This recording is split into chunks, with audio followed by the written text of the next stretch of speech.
Good morning, this is your breakfast show Rise with CUMT here on CUMT Television Channel 44.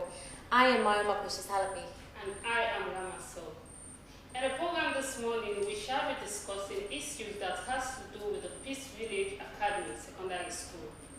The Peace Village Academy Secondary School is one of the emerging secondary schools in the Mali 91 community, established in 2019.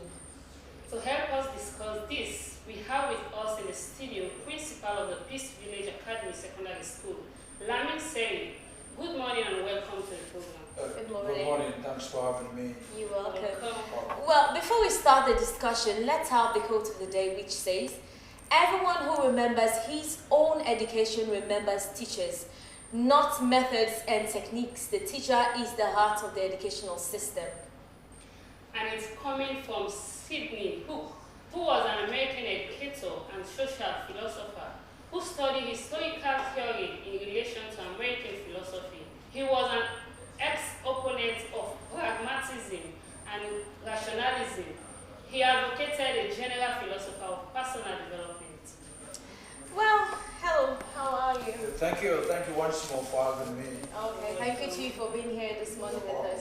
It's been an opportunity for me to be here today. Okay, thank you so much. So, can you tell us about the Peace Village Academy? Tell us something about the school.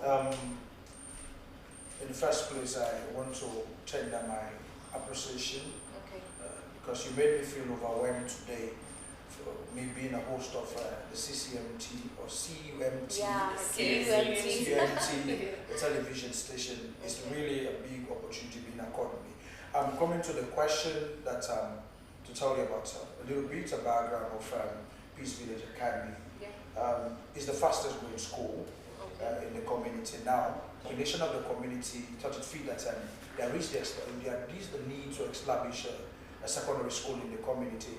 And one of your lecturers then here, by the name of Mr. Laji Yunus Akuyate, who reside in the community, who is very much passionate about education and sees that the children are straining somewhere to walk far away from 4 miles to go to the downtown to see for another school, and the community has enlarged and the population is growing rapidly.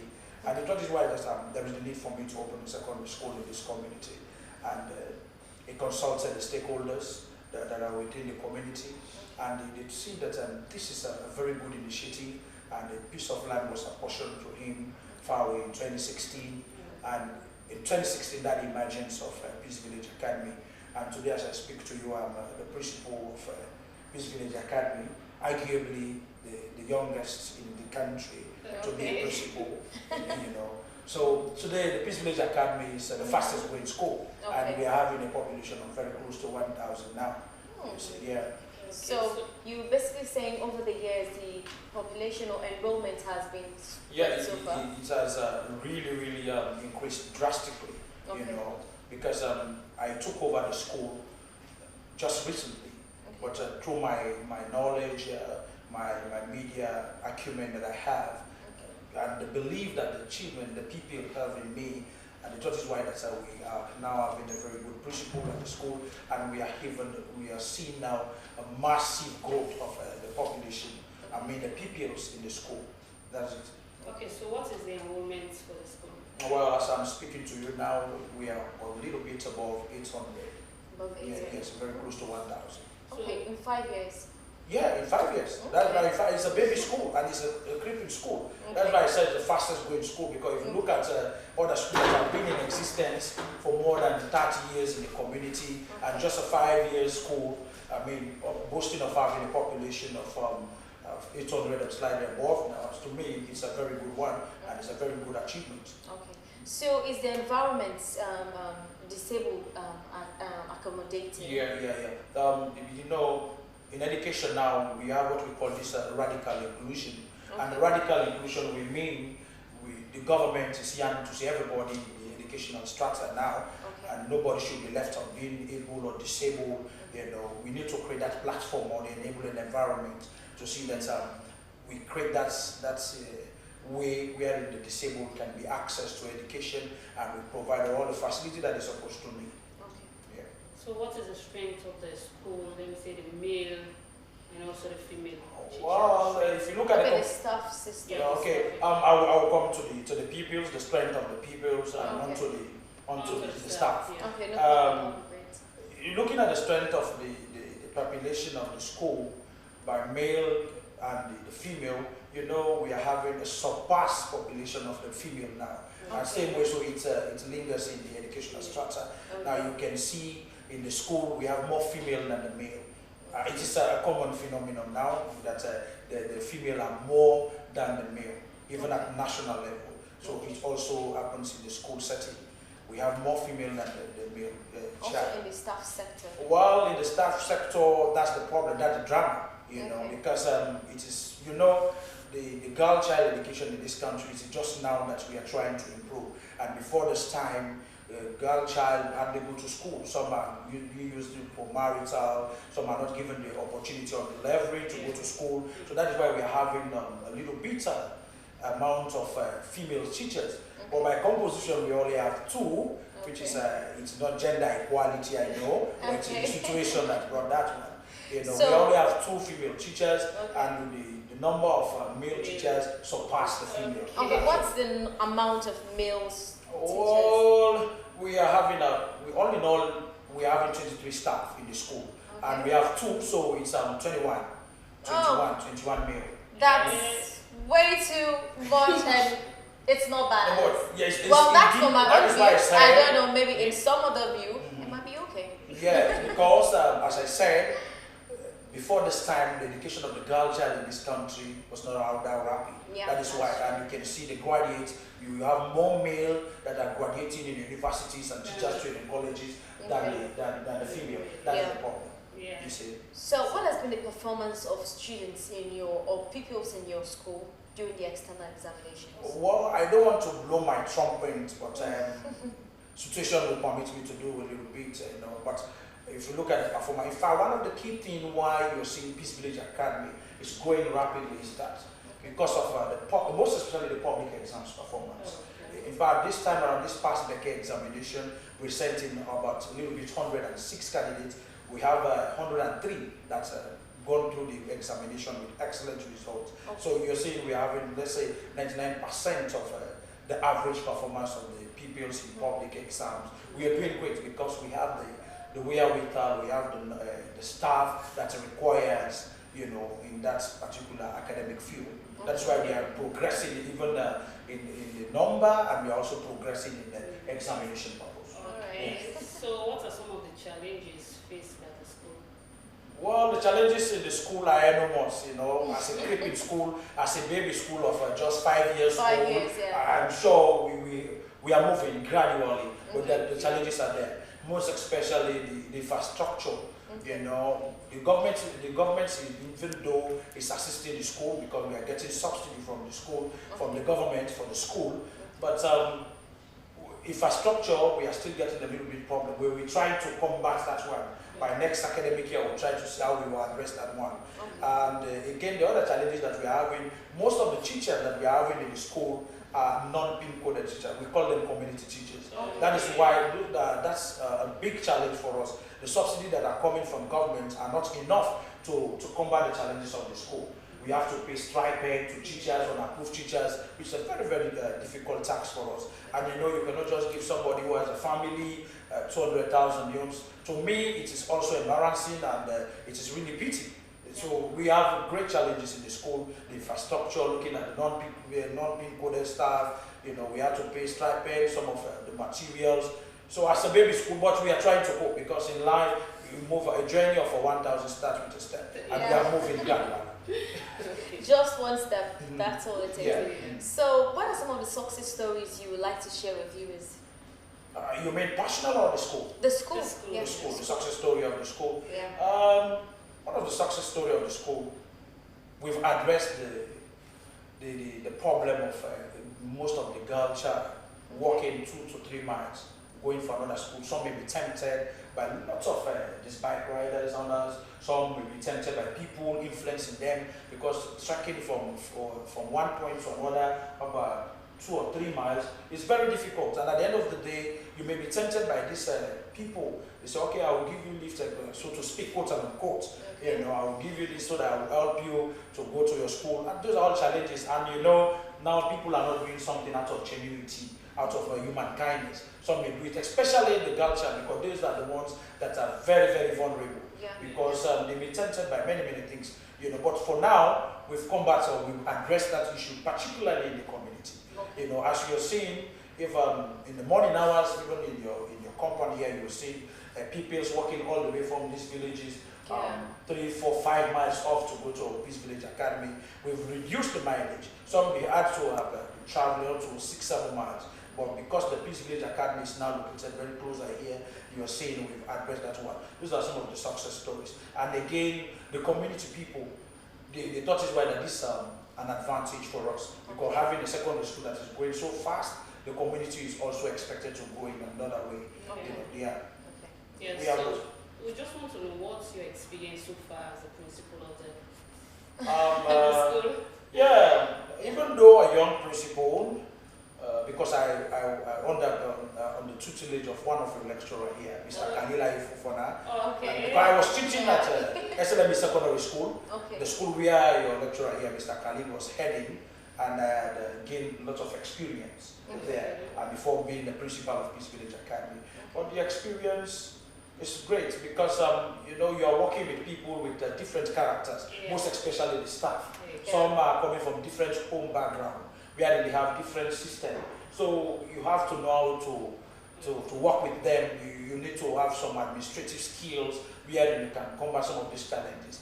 But for the experience, it helps me out to manage the managerial experience there, the administrative experience, and also to look at a different child. Because in education, we have the deviant child and we have the non-deviant child.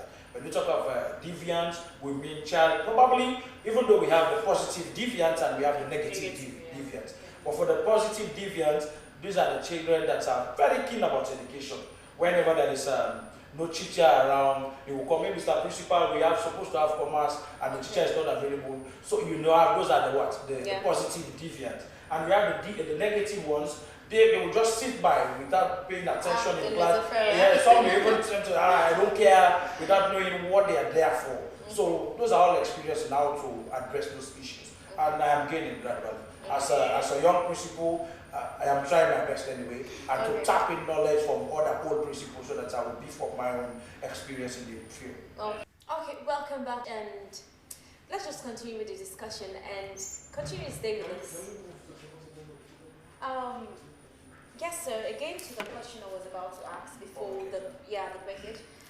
During these public examinations, we have heard a lot of times, a lot of complaints that some are being caught in this malpractice where they have the special rooms and all of these things. Has it been occurring in your school? And so far, how have you tried to handle some of those things?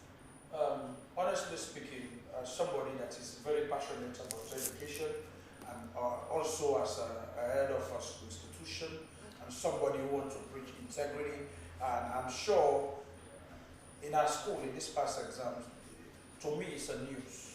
You know, it's a news because I've been hearing of it in different areas, but in our center particularly, things like that have never happened. You know, and I am not a principal who phantom to that particular system, because I know if we aid them in short area, I'm sure we are not trying for them to educate. We are not going to achieve good educationists in the long run, because we are damaging also the country. So that is why I do not phantom in that.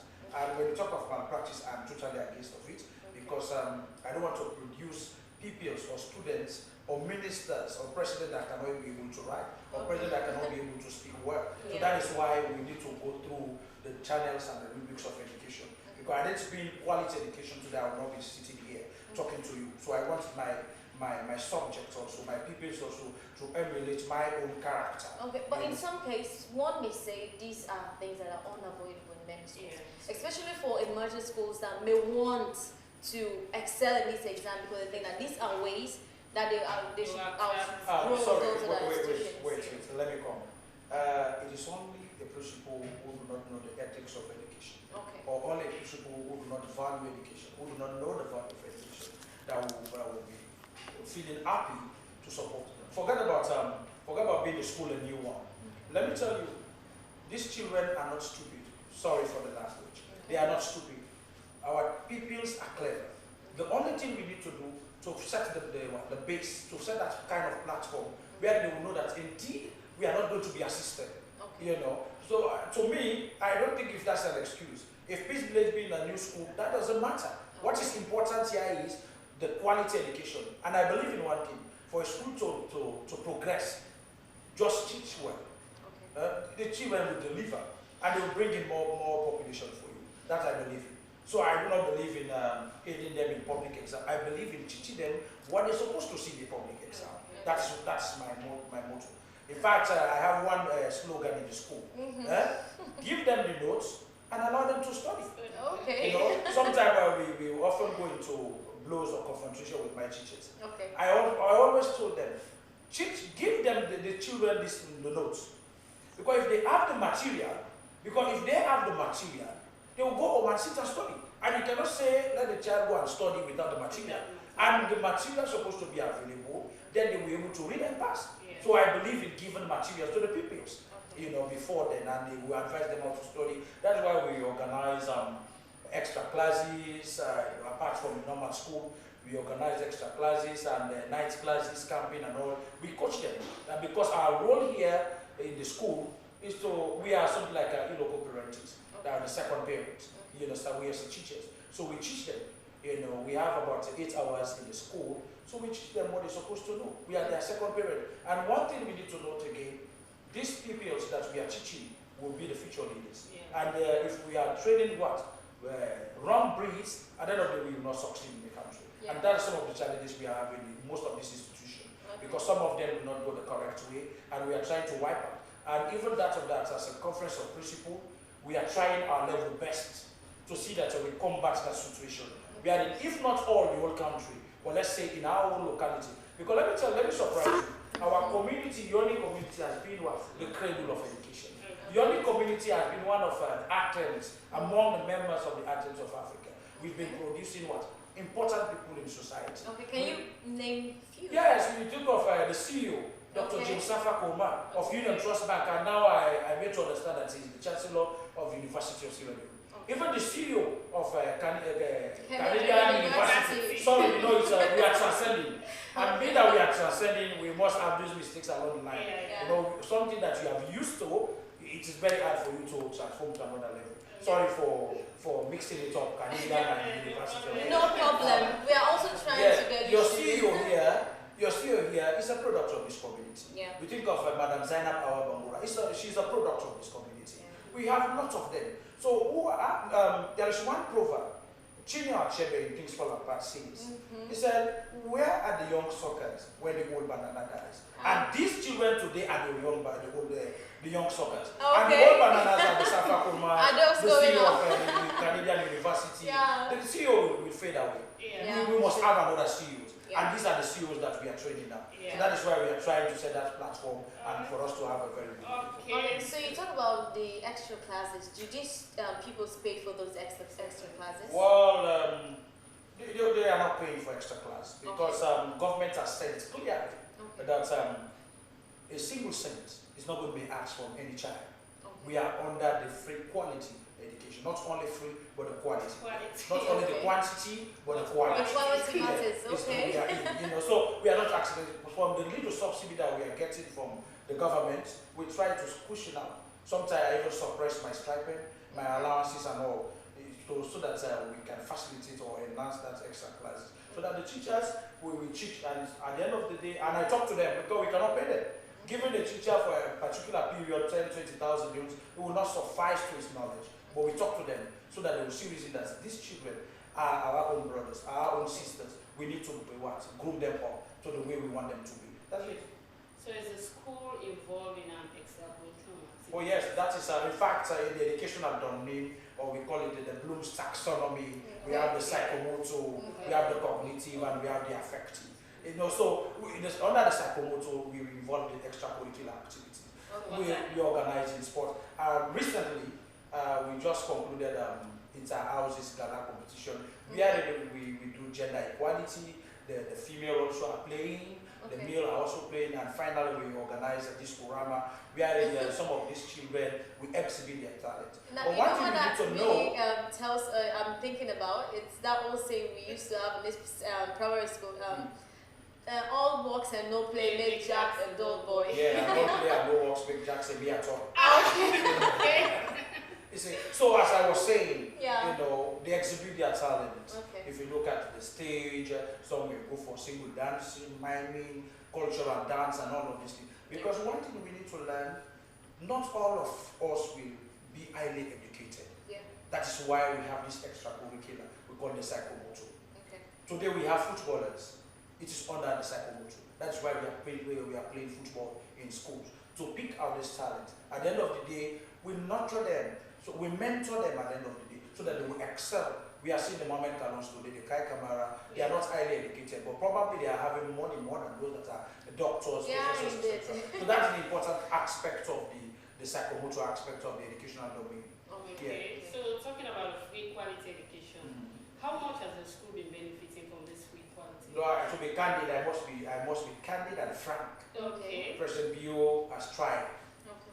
Even though to err is human, and there's no humanity that do not have flaws. You must have your own flaws a little bit. But when it comes to the area of education, he has really created a tremendous impact. He has really created that kind of platform where those less privileged who have not been going to school today, they are going to school. They are forced to go to school. You see, they are there. So the free quality education to us is a laudable one. It's worth praising. Because we are receiving school materials, exercise books, textbooks, learning materials, chalk, and subsidy again where we can run from the government. So I must be frank and bluntly say the truth that President Bio has really succeeded in the educational structure. Now, most times, these people do complain that before going for these external examinations, they do not get to finish the syllabus. So how have your school tried to amend some of those things that they don't face such situations? Completion of syllabus, my sisters, it's very difficult. I must be plain. I'm a Christian. I don't want to sit in this forum and at the end of the day tell me nothing. It's very difficult to complete a whole syllabus. Remember, we have 8 to 9 subjects. And you have to, and the time frame, you just go to school at 8:30, at the end of the day, 2 or 2:30, you are from school. So you can see that to compress the syllabus is very, very difficult. That is why we are organizing these extra classes, so that we cushion the time, so that if not 100%, but we have a completion of the syllabus at about 90 to 95%. That's why we are going to complete it. But it's very, very difficult, and teachers, you need to talk to them. And one thing again that I've done as a principal, I prepare a scheme of work. Because you see certain teachers, they do not like. Some may pretend to go to the classroom, but at the end of the day, they are not teaching. Some may even talk something that is not relevant to the lesson. So you will see they waste more time. So what I do, I have a targeted goal. I set a goal. We prepare the scheme of work. I said, gentlemen, this is the platform. This is first term. We are going to cover economics, for example. What is economy, the scope of the subject matter. We talk about the definition, like Robbins. So has that been helpful? Yes, it has really, really created a very good impact in the school. Because providing scheme of work to the teacher, you will put the teacher on his toes. So that he knows our tools, right? So that he will try to complete. Because he will know that, and also we have what we call a reward. In motivation is also important in school. Because if the teacher knows that if I completed this particular area, at the end of the day I'm going to be rewarded by my principal, you will see that you work. And to complete the syllabus, you've not all, but you have 90%. I think we're going to come back to that. Thank you so much. You're welcome. Let's take a quick commercial break and we'll be right back. Stay connected. Thank you.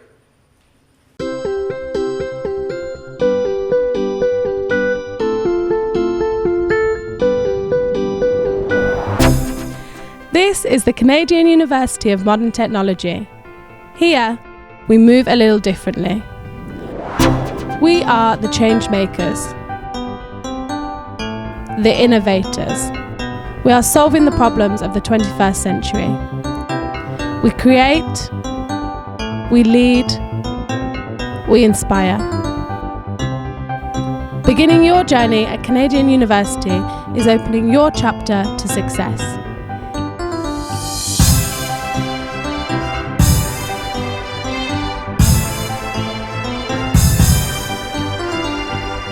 Here, we are a family that works together to make the change today for a better Sierra Leone and world tomorrow.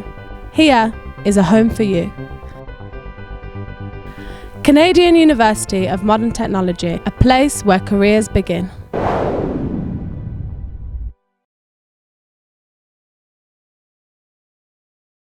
Still in the program, we have with us the principal of the Peace Village Academy Secondary School, Lamin Serry. Thank you. Thank you. Yeah, thank you so much. So back to what you were saying, you were trying to talk about the reward, that you reward your staff, and like when they do something great and all. In what ways do you actually reward them? There's one indicator, Okay. the Maslow theory. Okay. The Maslow theory is trying to talk of theory of reward. In anything you do, let's just put it in a practical way. You have a girlfriend, or you have a wife, and the wife is doing all what it takes to please you, and at the end of the day, even you do not say thank you so much. Okay. You will demotivate that particular wife, you know. So it's same also it's applicable in what? In the administrative setting. Somebody's hardworking, somebody's working, and you're working with somebody for anything that you come up with, they are ready to actualize that particular goal. They need to be rewarded.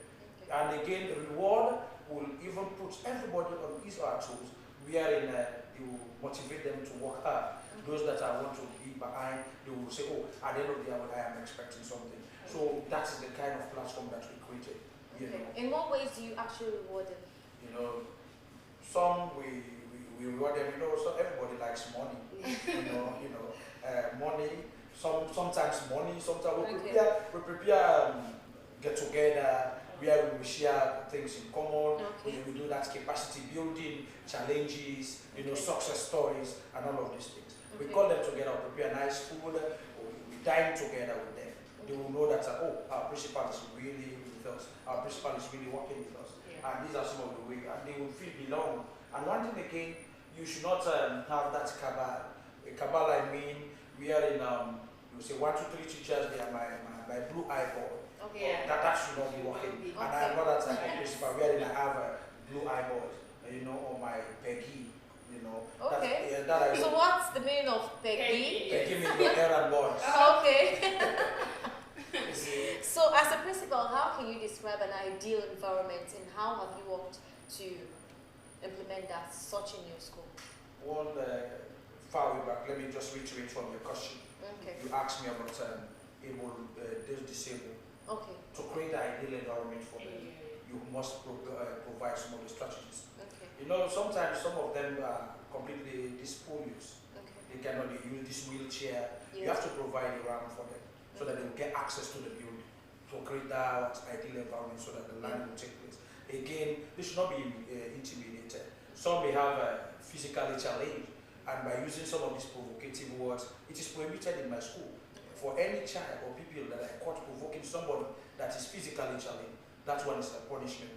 If not suspension, but I'll punish you, because to make that provocation will lead people who are supposed to have got the education, they will go away. Yeah. They will go away from school. So that one is not good. So I created that ideal environment so that things like this will not happen in my school. Okay. Yeah. So as head of the administrative, what are your primary duties? What is your Monitoring. Okay. Monitoring is my primary duty, because as a boss or as a head of an institution, you need to monitor.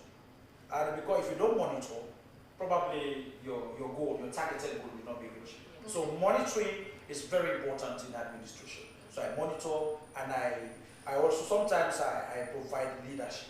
When I mean leadership here, you must accept. As I said, you face with lots of people with different characters, but you have to exercise patience. You face leadership. Sometimes I may even go the extra mile when the teacher has problem, even outside the school. I must face that leadership. That this is my teacher, because I know whatever problem that happens to a single teacher, it will have a spillover effect to the school. For example, the teacher is being caught stuff like rape, quote and unquote, right? Oh, yeah. Rape. I need to step in, to advise them. Gentlemen, you need the ethos, the ethics that you need to follow. These are the rebukes. As a teacher, you are what? A professional somebody. As a teacher, you are the role model. As a teacher, this. So I give them that psychosocial counseling. I give them that continuous professional development so that they will know. I provide that kind of leadership so that I will really, really make my teachers become effective and efficient teachers. So going back, yes. because back to the first question I asked, how can you describe an ideal learning environment? How to describe it, that to say yes, this and how well have you tried to say this environment is really ideal? Yes. Oh well. Ideal learning environment. Ideal learning, to be specific. Yeah. The learning environment. In an ideal learning environment, one, you need to provide the classroom. You need to provide the sitting accommodation. You need to provide the learning materials. These are some of the things. And to further enhance in providing an ideal learning environment, as I speak to you, I'm planning to build a 4 classroom by second term, so that we will have an expansion of the school building, and at the end of the day, the classroom will be spacious, because I speak to you, government is not building schools. So you as a leader, you need to have that initiative and implement that one, so that you create that kind of effective and efficient learning environment. Okay. Yeah. Now coming to your retirement stage, as an administrator, what are some of your important goals that you want to achieve before your retirement? Of course, it is very sad seeing me young as I am asking of a retirement. Yes. Yeah? One needs to plan before time. No, I am planning. I have a set goal. Now let me tell you, for any academic care, as an administrator, you have a set plan. These are my agenda. This is what we're supposed to achieve in this time. So along the line, if I retire, I have a plan, and I must make sure for every year I completed that plan. And to the retirement, I still have time. Yeah. Okay. I am less than 30. Okay, so what are some of these important goals that you've set to achieve? The important ones that you've set aside that no matter what, these I'm going to achieve. Number one of them is for me to work hard, Okay. so that my stipend teacher will be approved. Okay. That's one is number one goal. Okay. So that in 1 or 2 years' time, Okay. all of them will be approved. Okay. That will lessen the burden in the school. Okay. Also, to provide, because you cannot just work, you need to go for the welfare. Okay. The welfare of every teacher in your school is also important. Okay. I want to create a welfare fund, where for every month, I as a principal will be putting the largest share at the end of the day for any challenge a particular teacher is facing.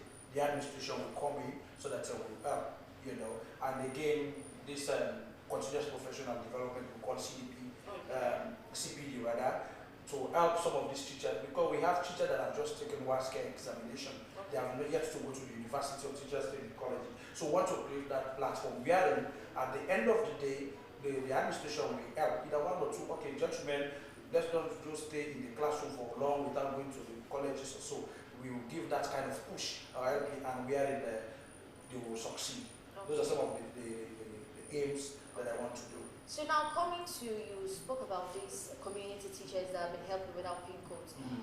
In what ways do you reward them? Like, how do you reward them since they're not receiving? Well, that is why I say those are some of the challenges in the school. We have enormous challenges in the school.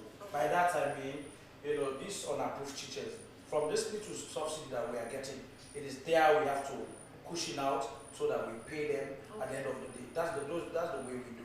Sometimes you go the extra mile to at least motivate them.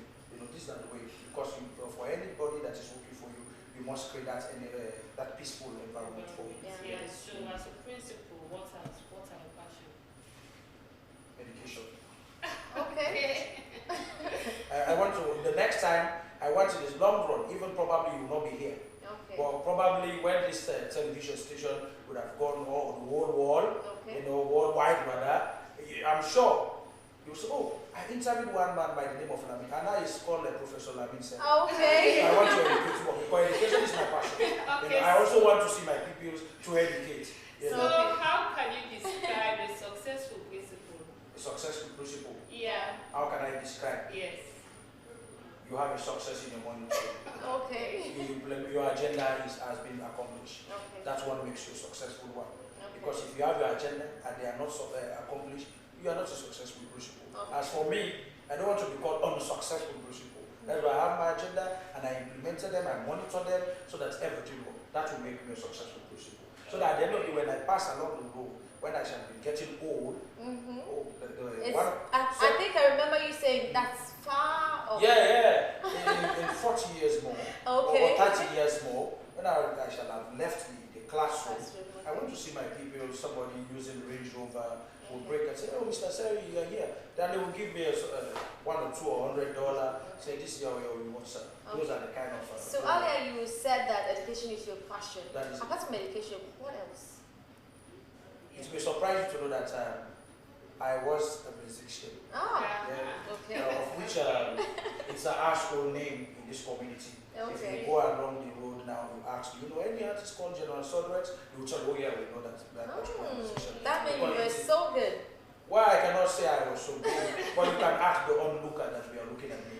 Okay. You know? But on the side, I was a musician in this particular part of the country, Okay. and I've done a lot of featuring, I've done a lot of, but one thing, it doesn't disturb me for my education.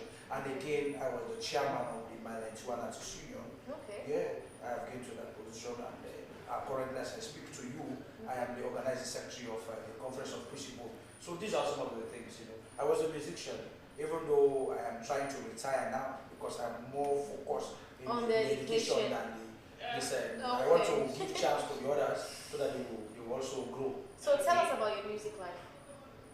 Very good. Yeah. Very good. How good? Yes. In fact, I made 2 successful launching in this Okay. community. I had made 2 successful launching, of which boastfully or arguably, I would say I was having the best shows. Of which the place was jam-packed. 2012, my first album. 2016, my second album. And it will be surprising, never mind the village artist I will say it. Okay. Because here we just say this guy is a village. Then that means we're also village presenters village, because we are beside here. No, Yeah. you have changed the narrative here. Okay. Now it's university. Yeah. You know, you've changed the narrative. Okay. And what we are doing is changing down the narrative. Having the television station is no longer a village. Yeah. You know, we are moving. We are moving gradually. But it's not bad to be called a village girl. Yeah. Maybe. So you see, so in the music, I get lots of success there. Okay. Because even being part of this country, I have featured big artists that you had in this country, the likes of the Innocent. Okay. I have featured Sandy Song, the M2, the Raga Spice, the Succulent, you know, to name a few. Good lots of them. We had we've done a collabo, you know, in the music. So I was having a very good success in music. In fact, as I speak to you, people are panting behind me. Hey, Mr. Principal, we want to hear you again. Come with another album. I look at them and say, no, I will be coming, but let me just focus. I think we should host you in our music program. Yes. No, Then you have to give us an acapella. Oh. Probably you after giving my acapella, probably you say, okay, I'll manage you. Okay. I'll manage you. Later you say, anyway, I think leave you the classroom and come to the need music. to hold it for another. There you have to give us an acapella. No, that I promise. So- It will be a very sweet one. Okay. Coming back into the classroom. Yeah. So have you had any situation where a girl child has been assaulted by any teacher so far? Wow. Anyway, to err is human. That's clear. So, because the way you treated girl child is the way is different from the way you treated a boy child or male child, right? Yeah. Because the girls are given more premium in any society. I've witnessed a case where the teacher and the girl go into confrontation. But I try to manage that one professionally. That's my role as a leader. I should take what leadership, you know. But even though it's not much severe, but beating a child to an extent that you cannot even beat a child at the back, you know. You understand? Yeah. So the girl child was not pleased with that action, and she had wanted to go to the police station. I intervened. I said, no, remember this girl, and the way in which the male child are suppressing to pain. This is the one way the girls are suppressing to pain. So while flogging, you need to know exactly how the way you flog the girl So child. what are parents or your Well, I try to manage that one professionally. That's why I say I manage it professionally so that it will not spill outside. I talk to the girl, and the girl, I mean, she should be understanding by saying, okay, this is your teacher, you need to patience, and this. You need to undergo some of these challenges before becoming a successful somebody, and the like, and So, the girl understand. was any action taken against the teacher? Because sometimes they say, giving an example may help others not to repeat the same thing. So was anything? I do, but even though not sit there, because in administration, you want first. You cannot just say when somebody does something first and you discipline that individual, right? I try to call that teacher. I cancel him. I said, no, this is not the way. Because let me tell you, we are having problems. We learn every day. Even when we go to the teachers' training college, they tell you about classroom management. You know, with that, some teachers they tend to violate some of these rules. But I try to coach them. I said, no, this and this. And you know, I am a coach in the school. I'm something like a coach, and I'm having a team, and that team is the teachers. You know, so if they go wrong, I also be felt to be well accountable. Okay. Because I have a role to play. I try to counsel the teacher. I said, no, because let me tell you, we have certain teachers that are very much temperamental. For a little something, you go haywire. So you need to talk to them and try to counsel them. Sometimes the teacher may do it unconsciously. Unconsciously in the sense, probably that particular teacher has left his home in the morning, no food, you know, and all of these things, and the teacher will have that psychosocial impact in him. So you tend to, for any little thing that a particular child does in the school, you may tend to go into that particular. So I try to let's talk about grateful sex. Grateful sex. So how, because some of those things are actually some things that are unavoidable these days. Yeah. So how do you handle such situations? In my school, that's grateful sex. It's a news. As a news? Yes, it's a news. Okay. Because as far as I'm concerned, I am not somebody who tolerates things. And they know that I'm a very simple and disciplined. You know, sometimes simple, sometimes disciplined. So grateful sex to me is a news in my school. You know, in fact, this is the first day that I had this word. You know. So, as a principal and father figure, tell us something about the teachers and pupils relationship. Well, the teachers and pupils relationship, that one we should not put a barrier to it. Because without the teachers, there will be no school. And without the pupils, there will be no school. So they are moving in parallel form. They have a simultaneous movement. And if that is so, there is cordiality, even though it has benchmarks, wherein they cannot go beyond their limit. The teacher should not go beyond his or her limit, and the pupils also should not go beyond their limit. So you see, that is it. Okay. So now, you mentioned that sometimes these teachers go beyond what they're actually supposed to do to these pupils. In some cases that these pupils actually take these complaints to their parents, how do you resolve these complaints from parents? Wherein they come with it for a professional misconduct for any of your teachers? It happens. It happens. That is why to be a leader, you must have the knowledge. When the parents comes, I will try to see, because one thing, you need to satisfy the parents first. For any wrongdoing, you must accept that, okay, this is wrong. Because the moment you accept that this is wrong, you've neutralized that kind of temper, right? For the fact that you accepted that, okay, this is wrong, but I'll try to put this in place. I will even call the teacher will say sorry to the parent, that promising that he or she will never do something any longer. That's the way we do some of these things. Okay, so what do you think parents should prefer sending their pupils to your school? Yes, what do you think about that? Why do you think parents should prefer sending their students to your school and other schools around? Well, I don't want to blow my trumpet here. Okay. But what I want to say, let them send their children to good schools. Okay. And let me tell you about school. Not the number of years the school has served. Okay. But it depends to the kind of leadership, you know, that the particular school has. So I am advising that parents, let them send their children to good schools. I am not going to campaign for my school, but let them send their children to good school. Okay, so you want them to decide whether your school is a good school or not? Yeah. Well, I think that's it. So, what do you have to say to parents out there, and also pupils out there with regards, because these days we've seen that most people, this malpractice thing has taking the educational sector. So what do you have to say to pupils out there and also to parents with regards to that? Education, lastly, as I said, it involves three factors. These three factors, these three players, if they do not come together, we will not have a successful education. The teachers, the parents, and the PPs themselves. They have a role to play. And to the parents, you cannot say you want your child to be a doctor and you go and buy let me say a DVD. At night, the doctor that you want the doctor to be, you sit and watch that DVD. How can you have a doctor? No. So I'm advising parents that let them pay more attention in the academic work of their children, rather than providing some of these basic necessities, some of these facilities like iPhone, Android phone, DVD, etc., etc. It's not good. Let them concentrate.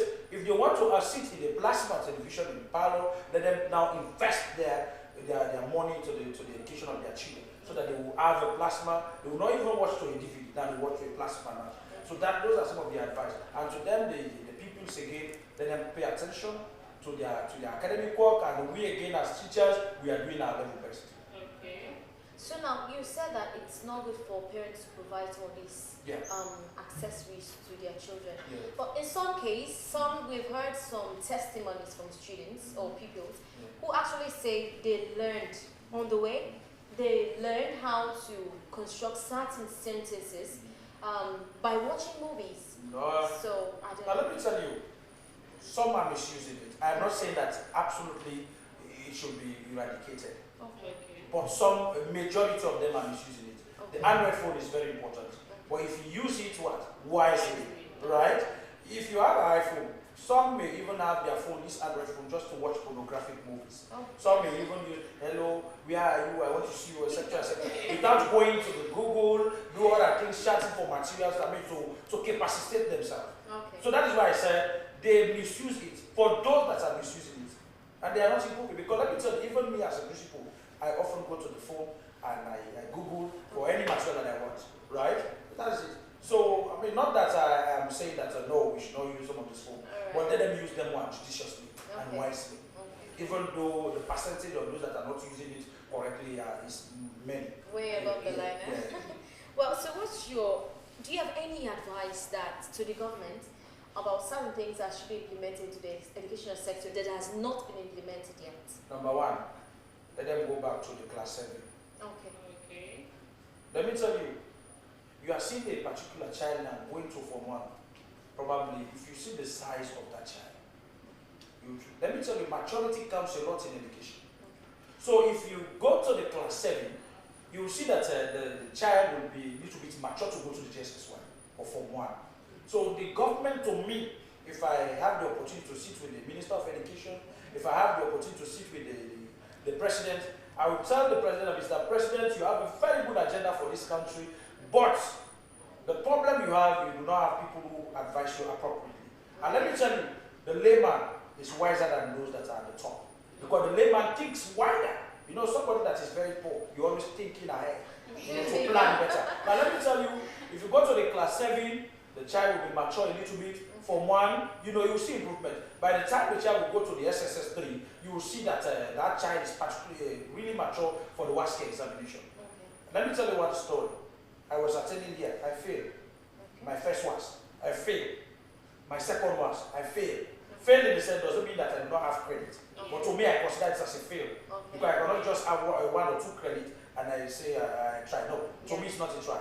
What I did, but I did know that I wasn't yet mature for the WAS. My grandfather took me from here and to Freetown. I started at the Sierra Leone Muslim Congress, right? At the Sierra Leone Muslim Congress. That time I was ripe enough for the exam. When I went for the examination, I got 6, including English language. And today, I went to the university. So maturity counts a lot in education. Let's not just say, okay, hey, this is the... No. That is what is disturbing. So to the president, if I would have the opportunity, let them go to class 7 again in the primary school. Even though before this time, the Bamaja Commission, the 6344, it should have not been the 6344. It should have been now the 4, the 433. The 4334. Okay. That should have been the correct one.